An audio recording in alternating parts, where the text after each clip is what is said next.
வணக்கம். இன்னைக்கு உங்களுக்காக கதை சொல்ல வந்திருப்பது வியல் உங்கள் சகி. இன்னைக்கு நம்ம பார்க்க போற கதையின் பெயர் வளர்த்த பாசம். கதைக்குள்ள போலாமா? கோவிலில் அம்மனுக்கு தீபாராதனை காட்ட அந்த காட்சியை கண்கொட்டாமல் கண்களில் கண்ணீர் மல்க பார்த்து கொண்டு நின்ற சாரதா அர்ச்சகர் கொடுத்த குங்குமத்தை வாங்கி கொண்டு திரும்பினாள். அவள் கண்கள் ஒரு நிமிடம் ஜொலித்தது.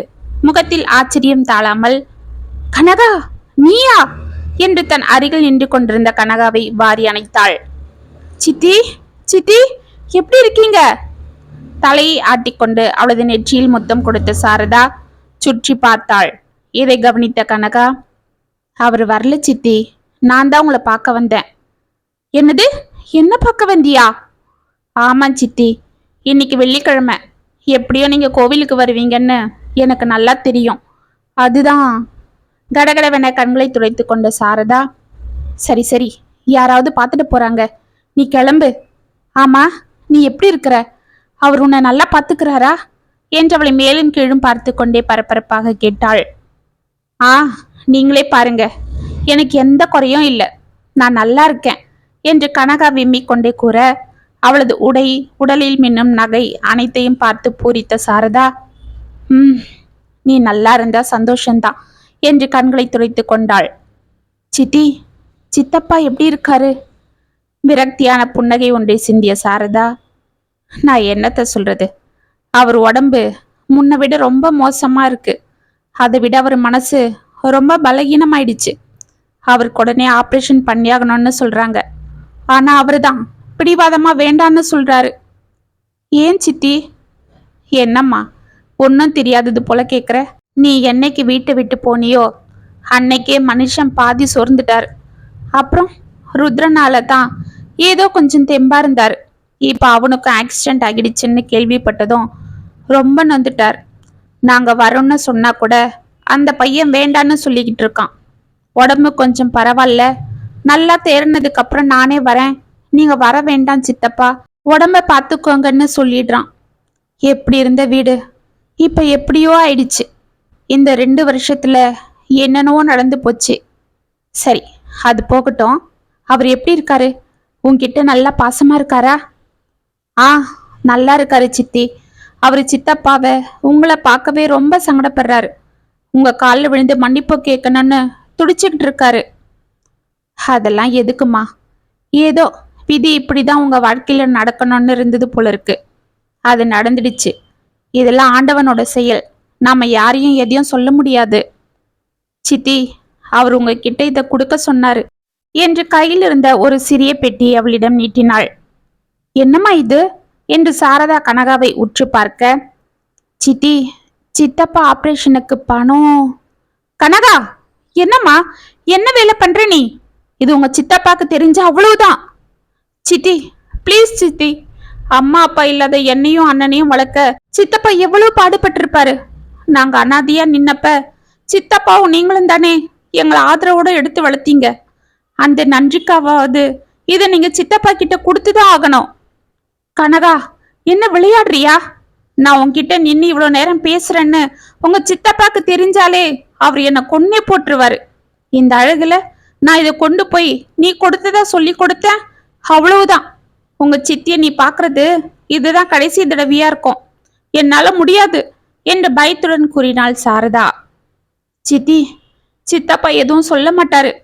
நான் வந்து அவரை பாக்குறேன்னு சொன்னா கண்டிப்பா நீங்க தடுத்துடுவீங்க. அது மட்டும் இல்லாம இப்ப முடியாம இருக்கிற சித்தப்பாக்கும் என்னை பார்த்தா கண்டிப்பா உடம்பு இன்னும் மோசமாகிடும். அதனால தான் நான் இதை உங்ககிட்டயே கொடுக்குறேன். ப்ளீஸ் சித்தி, சித்தப்பாக்கு எப்படியாவது சீக்கிரமா ஆப்ரேஷன் பண்ணுங்க, அவரை காப்பாத்துங்க. எனக்கு நீங்களும் சித்தப்பாவும் வேணும். இதுல ஒரு லெட்டர் வச்சிருக்கேன், அதை அவர் படிச்சா கண்டிப்பா என்னை மன்னிக்கவும் வாய்ப்பு இருக்கு சித்தி. இதுக்கு மேல என்ன எதுவும் கேட்காதீங்க, இதை அவர்கிட்ட கொடுத்துடுங்க என்று அழுது கொண்டே ஓடினாள். அவளை அதிர்ந்து பார்த்து கொண்டிருந்த சாரதா செய்வது அறியாது அந்த பெட்டியை கையில் வைத்துக் கொண்டு திருவன விழிக்க அதிர்ச்சியோடு அம்மனை திரும்பி பார்த்தாள். கோவில் மணி டாங் டாங் என்று ஒலிக்க ஒரு முடிவோடு அதை வீட்டிற்கு எடுத்து கொண்டு புறப்பட்டாள். அவள் நடை சற்று தளர்ந்து காணப்பட்டது. அவள் கால்கள் வீதியில் நடந்து கொண்டிருந்தாலும் அவள் மனது பழைய நினைவுகளில் சென்றிருந்தன என்பது அவள் கண்கள் நன்றாக காட்டியது. தனது தாய் தந்தை இருவரையும் ஒரே நாளில் பறிகொடுத்த கனகாவும் அவளது அண்ணன் ருத்ரனும் ஓடி வந்து ராமநாதனின் கால்களை சித்தப்பா என்று கட்டிக்கொள்ள அன்று அந்த பிஞ்சு குழந்தைகளை வாரி எடுத்து மார்போடு அணைத்து கொண்டார் ராமநாதன். சாரதாவும் அவர்களுக்கு ஆறுதல் அளித்தாள். அன்று முதல் தனது சித்தப்பா சித்தியை உலகம் என வாழ ஆரம்பித்த கனகாவும் ருத்ரனும் அவர்களிடம் மிகவும் பாசமாக இருக்க, ராமநாதனும் சாரதாவும் கூட அவர்களையே தனது வயிற்றில் பெற்றெடுத்த பிள்ளைகளாக வளர்க்க ஆரம்பித்தனர். சித்தப்பா சித்தி என்று கத்தி கொண்டு உள்ளே வரும் ருத்ரனை பார்த்து அதிர்ந்த ராமநாதன், என்னப்பா என்னப்பா ஏன் இப்படி கத்திட்டு வர, என்னாச்சு என்று அலறினார். சித்தப்பா சித்தப்பா நான் +2ல ஃபர்ஸ்ட் கிளாஸ்ல பாஸ் பண்ணியிருக்கேன் சித்தப்பா என்று கூறிக்கொண்டே ராமநாதன் காலில் விழுந்த ருத்ரனை வாரி எடுத்த ராமநாதன் கண்கள் கலங்க அவனை பார்த்து, ரொம்ப சந்தோஷமா இருக்குப்பா. இந்த சந்தோஷத்தை அனுபவிக்க எங்க அண்ணனுக்கும் அன்னிக்கும் கொடுத்து வைக்கல என்று அவனை அணைத்து கொண்டார். சித்தப்பா அதுதான் நீங்க இருக்கீங்களே, எங்க அம்மா அப்பா இடத்துல நான் உங்களை தான் பாக்குறேன் என்று அவன் கூறிக்கொண்டிருக்க, ருத்ரா வாயத்தர என்று கையில் கேசரியுடன் வந்து நின்றாள் சாரதா. சித்தி என்றவள் காலில் விழுந்த ருத்ரனுக்கு அவள் கேசரியை ஊட்ட, சித்தி எனக்கு என்று அங்கு ஓடி வந்தாள் கனகா. உனக்கு இல்லாமலா என்று அவளுக்கு மூட்டினாள். என்னம்மா உனக்கு எப்ப ரிசல்ட் வருது? சித்தப்பா எனக்கு அடுத்த மாசம்தான் வரும். அத நான் இப்பவே சொல்லிடுறேன் சித்தப்பா என்று குறும்பாக அவளை பார்த்து சிரித்தான் ருத்ரன். ஏன் என்ன அப்படி கிண்டலா பாக்குற? என்ன ஃபர்ஸ்ட் கிளாஸ்ல பாஸ் பண்ண திமிரா? நானும் ஃபர்ஸ்ட் கிளாஸ்ல பாஸ் பண்ணுவேன் பாத்துக்க. முதல்ல பாஸ் பண்ணு அப்புறம் பாத்துக்கலாம் என்றவன் சிரிக்க, சித்தப்பா பாருங்க சித்தப்பா என்று ராமநாதன் தோள்களில் சாய்ந்தாள். ஏய் என்னப்பா குழந்தைய கலாட்டா பண்ணிக்கிட்டு, அவன் நல்ல மார்க்ல தான் பாஸ் பண்ணுவா, நீ பேசாம இருக்கண்ணு, அழாத என்று அவள் கண்களை துடைத்தார். ஆமா அவ எங்க அழறா, எல்லாம் சும்மா டிராமா. ரிசல்ட் வந்ததும் நீங்க எதுவும் சொல்லக்கூடாது இல்ல, அதுக்குதான் இதெல்லாம். சித்தப்பா என்று மீண்டும் அவள் சின்னுங்க. ஏய் பேசாம இரு, குழந்தைய இப்ப பாரு கலாட்டா பண்ணிக்கிட்டு, அவ பாஸ் பண்ணா படிக்கட்டும், இல்ல அவளுக்கு வீட்டுல எல்லா வேலையும் கத்து கொடுத்து நல்ல மாப்பிள்ளைய பார்த்து கட்டி கொடுத்துடலாம். என்ன இப்ப என்று சாரதா அவளுக்கு வக்காலத்து வாங்க, இப்ப சொன்னீங்களே இதுதான் நடக்க போகுது என்று சிரித்தான் ருத்ரன். சரி சரி அது இருக்கட்டும், நீ மேற்கொண்டு என்னப்பா படிக்கிறதா இருக்கிற? சித்தப்பா நான் பிபிஏ படிக்கலான்னு இருக்கேன். பிபிஏ படிச்சுட்டு அப்படியே எம்பிஏ பண்ணணும், எனக்கு அதுதான் ரொம்ப நாள் கனவு. அப்படியாப்பா, சரி உன் இஷ்டம் எதுவோ அப்படியே செய். சித்தப்பா இப்ப நான் மேற்கொண்டு படிக்கணும்னா சென்னைக்கு தான் போகணும், அதுக்கு நிறைய செலவாகும். இதோ பாரு அதை பத்திலாம் நீ கவலைப்படாத, நான் பாத்துக்கிறேன். அந்த வண்டியை இன்னும் 4 தெருவுக்கு ஓட்டினா வியாபாரம் இன்னும் கொஞ்சம் ஜோரா நடக்க போகுது, உன் படிப்புக்கு சரியா இருக்கும். சித்தப்பா என்றவரை கட்டி கொண்ட ருத்ரன், சித்தப்பா நான் நல்லா படிச்சுட்டு கூடிய சீக்கிரம் நல்ல வழியில சேர்ந்து உங்களை பத்திரமா பார்த்துப்பேன் சித்தப்பா. அப்புறம் நீங்க அந்த வண்டியில துணிகளை வச்சுக்கிட்டு தெரு தெருவா வியாபாரத்துக்கு அலைய வேண்டியதில்லை. தெரியும்டா தம்பி தெரியும். இதோ பாரு நீ எங்களை பத்திலாம் கவலைப்படாத, நம்ம கனகாவை காலாகாலத்துல ஒரு நல்லவன் கிட்ட சேர்க்கணும், அது மட்டும் மனசுல வச்சுக்க, அவ்வளவுதான் என்றார். காலங்கள் கடகடவென உருண்டோட ருத்ரனும் எம்பிஏ முடித்து ஒரு நல்ல பணியில் சேர்ந்தான். வருமானமும் வர ஆரம்பித்தது. கனகாவும் சேலத்தில் இருக்கும் ஒரு கல்லூரியில் பிகாம் முடிக்க அவளுக்கு திருமணம் செய்துவிட வேண்டும் என்று சாரதாவும் ராமநாதனும் வீட்டில் பேசிக்கொள்ள ஆரம்பித்தனர். சாரதா ருத்ரன் இப்பதான் போன் போட்டான், இந்த மாசம் அவனுக்கு வேலை கன்ஃபார்ம் ஆகிடுமா, சம்பளமும் இன்னும் கூட வரணும்னு சொல்றான். அப்படியா, ரொம்ப சந்தோஷங்க. ஆனா அவனை பார்த்துதான் ரொம்ப நாளாயிடுச்சு. ஆமா சித்தி, எனக்கும் அண்ணனை பார்க்கணும் போல இருக்கு என்று கூறிக்கொண்டே ஓடி வந்து ராமநாதன் அருகில் அமர்ந்து கொண்டாள் கனகா. அவள் தலையை ஆசையாக கோதிய ராமநாதன், கவலைப்படாத, உன் கல்யாணத்துக்கு 1 மாசம் லீவை போட்டுட்டு வர சொல்லிடுவோம் என்று சிரித்தார். சாரதாவும் சிரிக்க கனகா அமைதியாக இருந்தாள். என்னம்மா ஏன் டல்லா இருக்கிற? ஒன்னும் இல்லை சித்தி, உங்களெல்லாம் விட்டுட்டு நான் எப்படி என்று கண்களை துடைத்து கொண்டாள். பொம்பளை பொண்ணா பிறந்துட்டா என்னைக்காவது ஒரு நாள் புகுந்த வீட்டுக்கு போய் தானே கண்ணு ஆகணும். சித்தப்பா இத அண்ணன் கேட்டிருந்தா. சித்தப்பா அது மட்டும் வேண்டாம், நமக்கு இருக்கிற ஒரு தொல்லையே போதும், இன்னொரு தொல்லைய வேற கொண்டு வந்து வச்சுக்க சொல்றீங்களான்னு சொல்லுவான் என்று சிரித்தாள். ஆமா ஆமா, கண்டிப்பா சொல்லுவான் என்று ராமநாதனும் சிரிக்க டக்கன மார்பை பிடித்து கொண்டார். என்னங்க, என்ன ஆச்சு என்று சாரதா அலறிக்கொண்டு அவரிடம் ஓடினாள். சித்தப்பா சித்தப்பா என்றவரை பிடித்து மெதுவாக ஈசி சாரில் படுக்க வைத்த கனகா ஓடிச் சென்று டிராவில் இருந்த மாத்திரையை கொண்டு வந்து அவர் வாயில் போட்டாள். சற்று நேரத்தில் அவர் வலி குறைய சற்று நிம்மதியாக எழுந்து அமர்ந்தார். அவர் வேற்றிருந்த முகத்தை துடைத்த கனகா, என்ன சித்தப்பா, டாக்டர் சொன்னது போல அந்த ஆபரேஷனை பண்ணிட்டா நல்லா இருக்கும் இல்ல என்றவர் காலடியில் அமர்ந்தாள். ஆமாங்க என்று கூறிக்கொண்டே சாரதா அவருக்கு தண்ணீர் கொண்டு வந்து கொடுத்தாள். என்னம்மா, நீயும் அவளை போலவே பேசுற? வயசு குழந்தைய வீட்டுல வச்சுக்கிட்டு இருக்கோம். ருத்ரன் இப்பதான் சம்பாதிக்க ஆரம்பிச்சிருக்கான். இனி அவன் அனுப்புற பணத்தை பொறுப்பா சேர்த்து வச்சுதான் இவளுக்கு ஒரு வழி பண்ணணும். அவன் என்னையும் வேலைக்கு போக கூடாதுன்னு கண்டிஷனா சொல்லிட்டான். இந்த நிலைமையில நான் ஆபரேஷன் பண்ணிக்கிட்டா எப்படிம்மா சொல்லு? சரிங்க, அதுக்காக சித்தப்பா, எனக்காக நீங்க பார்க்க வேண்டாம். முதல்ல நீங்க ஆபரேஷன் பண்ணிக்கோங்க. இந்த பாரு கண்ணு, நான் எல்லாம் யோசிச்சுதான் சொல்லுவேன். நீ இதெல்லாம் போட்டு குழப்பிக்காம சந்தோஷமா இருக்கணும் என்று சேரில் சாய்ந்து சற்று கண்களை மூடிக்கொண்டார் ராமநாதன். சாரதாவும் கனகாவும் அமைதியாக ஒருவரை ஒருவர் பார்த்து கொண்டனர். மறுநாள் காலை கோவிலில் அமர்ந்திருந்த கனகாவின் அருகில் வந்து அமர்ந்த குமார் அவள் முகத்தை பார்த்து புன்னகை செய்ய கனகா அமைதியாக தலையை குனிந்து கொண்டாள். என்ன மேடத்துக்கு என் மேல கோவமா? நான் தான் இன்னைக்கு சரியான நேரத்துக்கு வந்துட்டேனே, அப்புறம் என்ன? எனக்கு கோவம்லாம் ஒன்றும் இல்லை. பின்ன எங்க சித்தப்பாக்கு வர வர உடம்பு ரொம்ப பலகீனமா போயிட்டு இருக்கு. அடடா, அப்ப சீக்கிரம் அந்த ஆபரேஷனை பண்ணலாம் இல்ல? அதுதான் வேண்டான்னு சொல்றாரு. எங்க அண்ணன் கிட்டயும் எதுவும் சொல்ல வேண்டான்னு சொல்றாரு. ஏமா, இப்பதான் உங்க அண்ணன் வேலைக்கு போறாரு, அப்புறம் என்ன? எங்க அண்ணன் சம்பாதிக்கிற காசு சேர்த்து வச்சு எனக்கு கல்யாணம் பண்ணணுமா? என்னம்மா இது, உன் கல்யாணத்தை பத்தி என்ன கவலை? அதுதான் நானே எல்லாம் பாத்துக்கிறேன்னு சொல்றேனே. இது நீங்க அவர்கிட்டயா சொன்னீங்க? கடவுளே, அவர்கிட்டயா? நான் எப்படி சொல்றது? சொன்னாலும் தான் அவரு ஒத்துப்பாரா? ஜாதி அது இதுன்னு ஒரு வழி பண்ணிட மாட்டாரா? என்னங்க, எனக்கு என்னவோ பயமா இருக்கு. காலேஜ்ல படிக்கும்போது நீங்க கல்ச்சுரல் ப்ரோக்ராம்ல மிமிக்ரி பண்றத பார்த்துட்டு அதை பாராட்டி உங்ககிட்ட பேச வந்தேன். அதுக்கப்புறம் போக போக நம்ம பழக்கம் வளர ஆரம்பிச்சுது. அதுவே இப்ப காதலா வளர்ந்து நிக்குது. நீங்க நல்ல வசதியான வீட்டு பையன்தான்.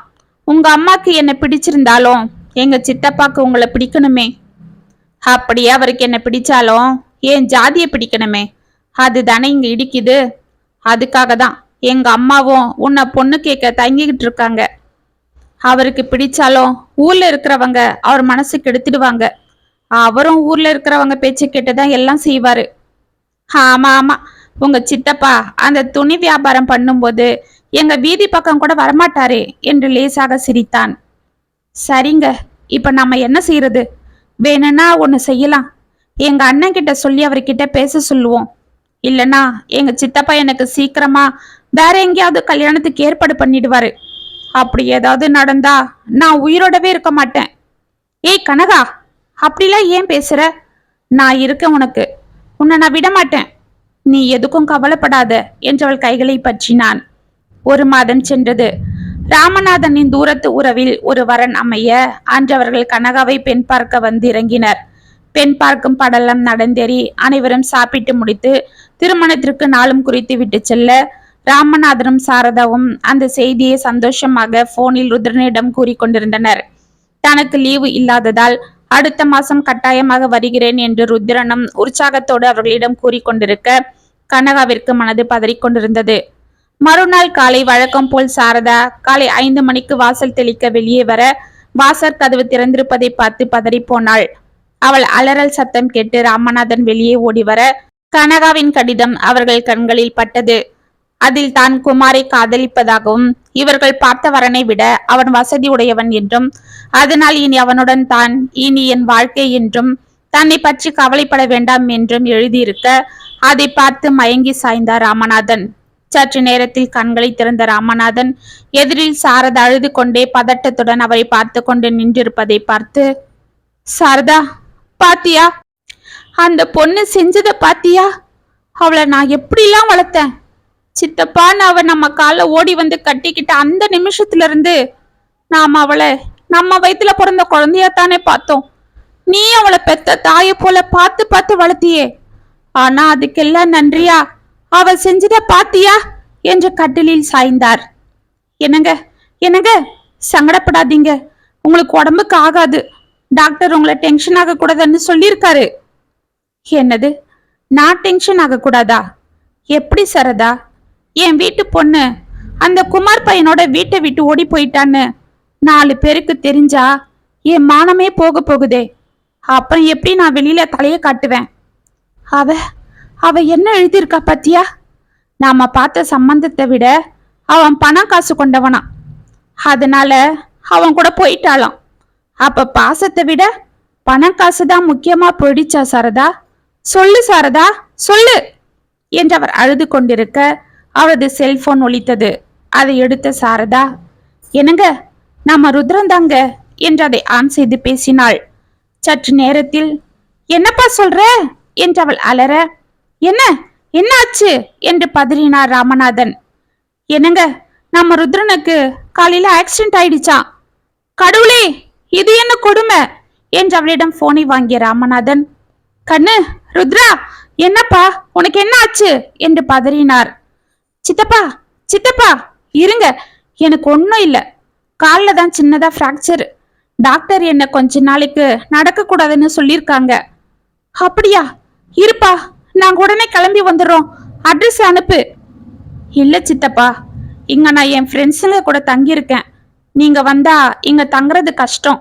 இப்ப அவங்க தான் என்ன பாத்துக்கிறாங்க, நீங்க கவலைப்படாதீங்க. அப்படியா? அப்ப வேலைக்கு எப்படி போவ கண்ணு? நான் வீட்ல இருந்தே வேலை பண்ணலாம் சித்தப்பா, அதை நான் பார்த்துப்பேன். ஆமா, நீங்க எப்படி இருக்கீங்க? உங்களுக்கு உடம்பு முடியலன்னு சித்தி சொன்னாங்களே என்று ருத்ரன் கேட்டதும் ராமநாதன் ஓவென கதறிக்கொண்டு நடந்ததை அனைத்தும் கூறினார். சற்று நேரம் அமைதியாக இருந்த ருத்ரன், சித்தப்பா, அவளுக்காக நீங்க கவலைப்படாதீங்க, அவளை மறந்துடுங்க, இனிமே நான் இருக்கேன் உங்களுக்கு என்று குரல் கம்ம கூறினான். அந்த தைரியத்துல தான் கண் இருக்கேன். என்னை இப்படி தலைகுனிய வச்சுட்டு போன அவளுக்காக நான் இனி அழப்போறதில்ல. இனிமே அவளை நான் மறந்துட போறேன். இனிமே நான் உயிரோட இருக்கிற வரைக்கும் அவ என் முகத்துல முழிக்கவே கூடாது என்று ஆவேசமாக அவர் கத்த, சித்தப்பா அப்படிலாம் சொல்லாதீங்க, அவ உங்க குழந்தை.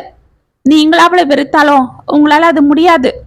அவ விருப்பத்துக்கு ஏதோ ஒரு வாழ்க்கை அமைச்சுக்கிட்டா.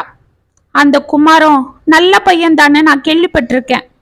அவ எங்க இருந்தாலும் நல்லா இருக்கட்டும், ஆனா நீங்க மட்டும் அவளை எதுவும் சொல்லிடாதீங்க என்று கதறினான்.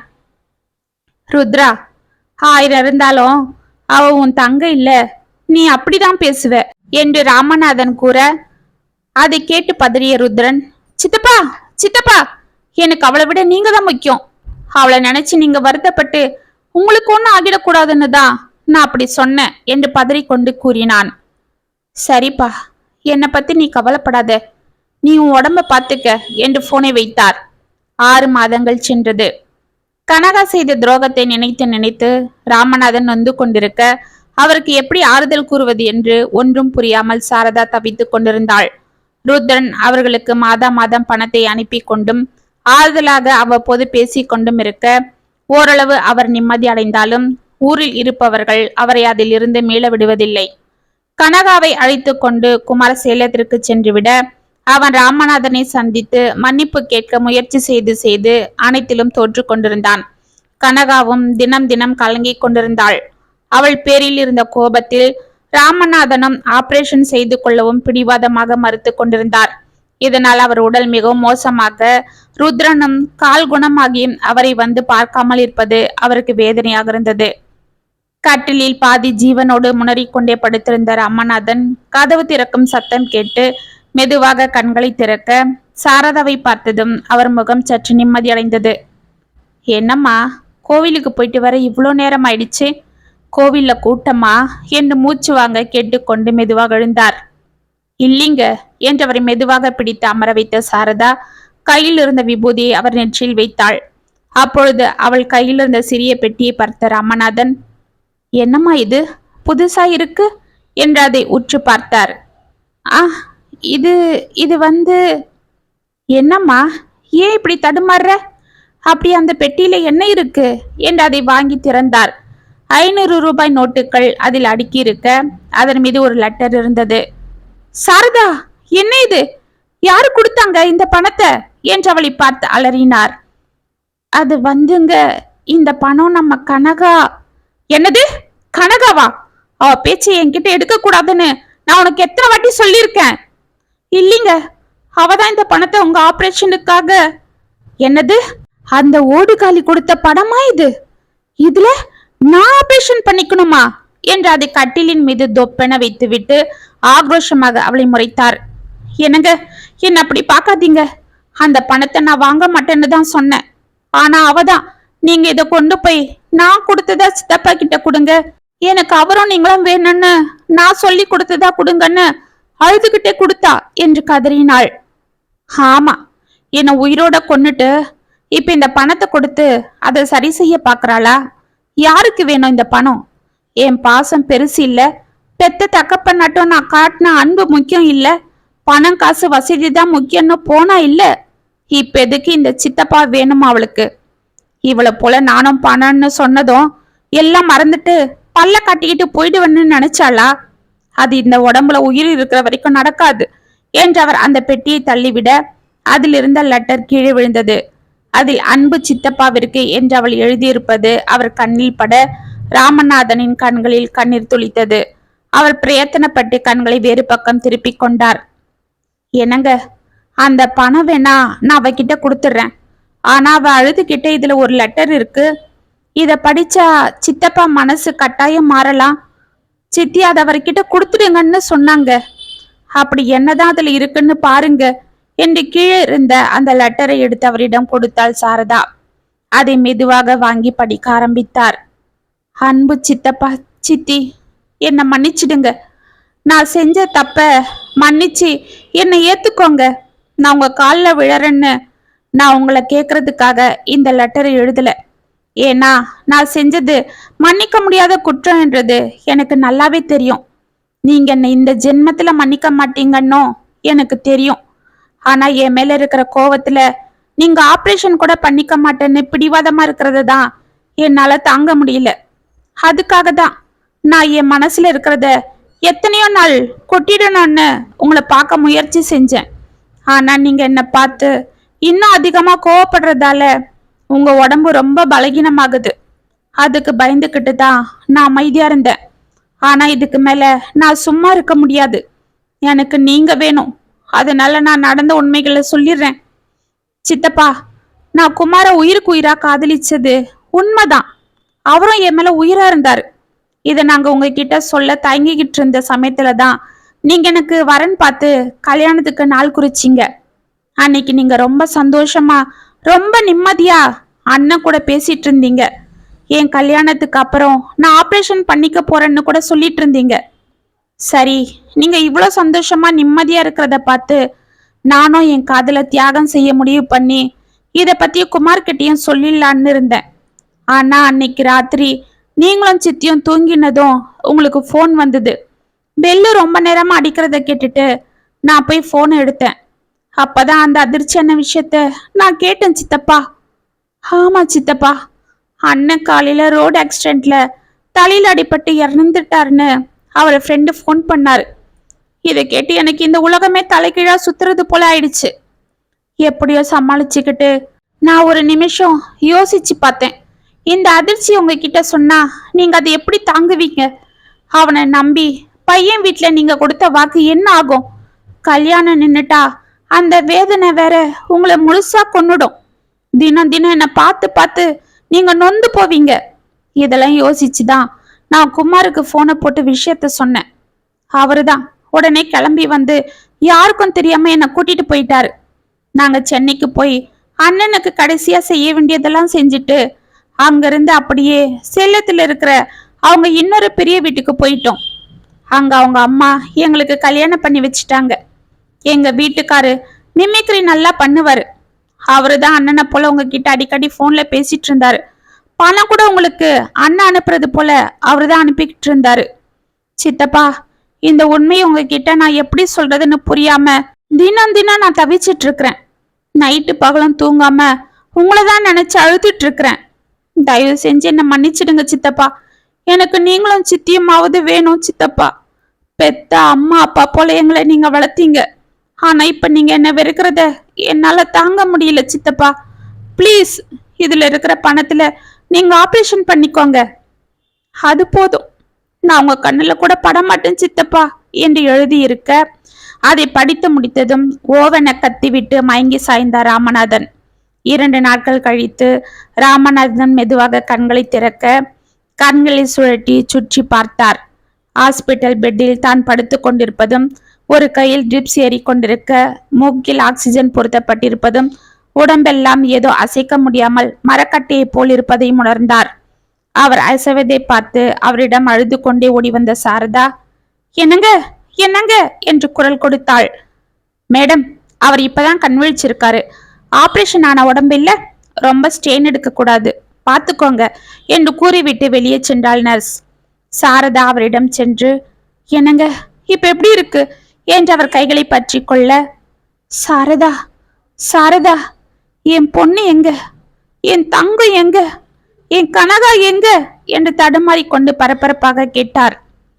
சித்தப்பா என்று மெதுவாக விம்மிக் கொண்டே அங்கு வந்த கனகாவை பார்த்து கண்ணீர் வடித்த ராமநாதன் அருகில் இருந்த குமாரை பார்த்து, தம்பி தம்பி, ஏ ருத்ரன் என்று பரபரப்பாக எழுந்து கொள்ள முயற்சி செய்தார். மாமா அமைதியா இருங்க என்று அவரை மெதுவாக பிடித்து படுக்க வைத்தான் குமார். அம்மாடி, எவ்வளவு பெரிய விஷயத்த எனக்காக மறைச்சு என்னை காப்பாத்த நீ கெட்ட பேரு சுமந்துக்கிட்டியேம்மா. உன்னை போய் நான் தப்பா நினைச்சிட்டேனே. அண்ணனை பறி கொடுத்து வளர்த்த சித்தப்பனோட கோவத்துக்கு ஆளாகி ஊர்க்காரங்க இழிவான பேச்சுகளை தாங்கிக்கிட்டு நீ எவ்வளவு வேதனைப்பட்டிருப்ப. இவ்வளவும் இந்த சித்தப்பனோட உயிரை காப்பாத்த தானே. நீ என் பொண்ணு இல்லம்மா, என்னை பெத்த ஆத்தா, திரும்ப என் உயிரை கொடுத்த ஆத்தா. வளர்த்த நன்றிக்காக நீ எவ்வளவு பெரிய விஷயம் செஞ்சிருக்க. உன்னை போய் நான் வேதனைப்படுத்திட்டேனே என்று அவள் கைகளை பிடித்து கொண்டு கண்ணீர் வடித்தார். சித்தப்பா, என்ன சித்தப்பா, நானும் அண்ணாவும் அன்னைக்கு அனாதையா நின்னப்ப நீங்க தானே ஆதரவு கொடுத்தீங்க. அதை நான் மறக்க மாட்டேன். மாப்பிள்ள, என்னை மன்னிச்சிடுங்க.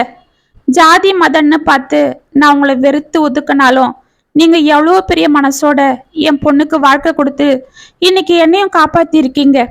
எங்க குடும்பத்துக்கு ஒரு மருமகனா இல்லாம மகனா இருந்து எல்லாம் பண்ணிருக்கீங்க என்று ராமநாதன் குமாரின் கைகளை பிடித்து கொள்ள, மாமா என்ன மாமா, நீங்க எனக்கு அப்பா போல, நீங்க இப்படி பேசக்கூடாது என்றான்.